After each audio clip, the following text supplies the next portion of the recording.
কি আছে? আচ্ছা, মহুলটা যদি যখন পড়ে তখন গাছটায় দমে পাতপালা থাকে? নাই থাকে। কেমন দেখায় গাছটা?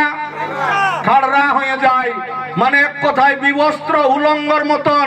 তো যে নাকি ওই মহুলের মদ খাইয়া যাবে, দাদারাকে বলছি, ওই রকম কিন্তু উলঙ্গ হয়ে যাবেন, বিবস্ত্র হয়ে যাবেন, খাড়রা হয়ে যাবেন।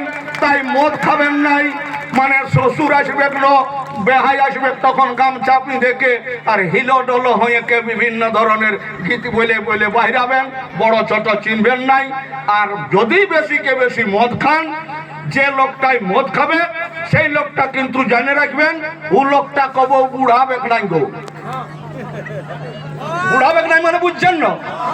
চিরদিন কি জুয়ান থাকবে? নাই, বুড়াবার বয়স হতে হতে তার আগেই চলে যাবে। আর দমে যদি মদ খায় তো উয়ার ঘরে কব চুরি হবে নাই, কারণ চোরে জানে যে মাতালের ঘরে কিচ্ছু পাবি নাই। যদি আছে তো আছে, মানে বহুটার লোহার খাড়ুটাও আছে তো আছে, নাই তো নাই। তাই মদটা দয়া করে যদি আপনারা ব্যবহার কেউ করেছেন তো সেটাকে আস্তে আস্তে ছাড়িয়ে দেন, নাহলে কিন্তু ভবিষ্যৎ মানে মদ খাবার ডাক্তারে সুগার হলে ডাক্তারে চিনি খেতে বারণ করে, কিন্তু ডাক্তারে কি পয়সা দেয় চিনিটা? তো অজিত মাহাতোই বারণ করছে মদ খাইও না, তো অজিত বাবুই কি পয়সাটা দেয়? নাই। কিন্তু সুগার হয়েছে, আর যদি তুই দমে চিনি খাবিস তো মরবে কে? তো সেই রকম যদি অজিত বাবুর কথা নাই শুনবেন, ক্ষতিকার হবে। তাই মদটা একবারেই ছাড়বেন। আর আমাদের সমাজে আরো এরকম বিভিন্ন ধরনের পূজা পাশা পরব ছিল, যে কি মানে সারুল পূজা ছিল। সারুলটা এখন আছে না নাই? খুব ভালো যদি সারুলটাকে বাঁচায় রেখেছেন তো। আর ধুলা পরব ছিল, মানে রোহন পরবের মাটি আনা, আর সেই দিনটা একটা আনন্দ, কুড়মালিকা গেলাম একটা আনন্দ ঢেউ বইত। এখন আছে না নাই?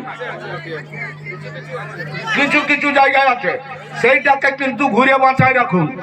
আর ইধারে করম নাচটা আছে না নাই? করম নাচটাকে অবশ্যই বাঁচায় রাখবেন। ইয়ার পরে জিতা পরবের সময় আমাদের কি ছিল জানেন?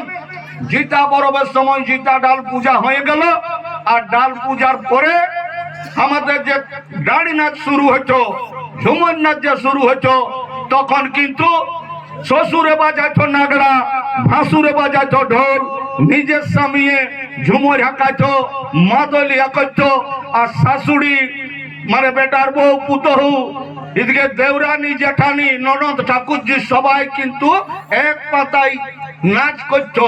এখন কিন্তু সেই নাচ উঠে গেছে। এটাই যে একটা কত বড় সমাজের একটা আমাদের ইহা ছিল, যেমন একটা জমি চাষ করতে গেলে যেমন সপরিবারের মানে সবাই মিলে চাষ করে, ধরে রাখুন বাপে হাল বাইছে, তো বেটাই আর কদল আছে, কোন বেটাই যেমন ওই আপদ ঝিটছে, সেই রকম সবাই একসঙ্গে গাইতো, একসঙ্গে নাচতো। সকালবেলা যদি দেওরানি জেঠা নিয়ে কোন রকম কোন যদি টুসটাস হইতো, আর সন্ধ্যার সময় যদি দুও লোকে যদি একসঙ্গে যদি হাতে হাত মিলান যদি নাচতো, তাহলে সকালের টেনশনটা থাকতো। তার এত সুন্দর সমাজটা ছিল। যখন এই নাচ ভাঙে যেত, তখন এই ওহিরা গীত, বান্দনা গীত, শহরই গীত যেটাকে বলে, সেই গীতটা শুরু হইতো। সেই দিনলেই কিন্তু আমরা জানতে পারছি যে আমাদের বাগালটাই কোন দিকে লেগেছে আজ গরু গিলা, কারণ টাঁড়ি দিকে ওহিরা গীত শোনাইতো, এখন শোনাই। এক মাস আগে গরু বাছুরকে ঘাঁটি দিত, ঘুঙুর দিত, এখন ঘাঁটি মানে তো বোধহয় বুঝবেন নাই, ঘন্টি। হ্যাঁ, এইরকম ভাবে যখন নাকি কাড়া খেলে ঘর ঢুকতো, সেই দিন কিন্তু আমাদের লোকের টুসুর গীত গাইতো।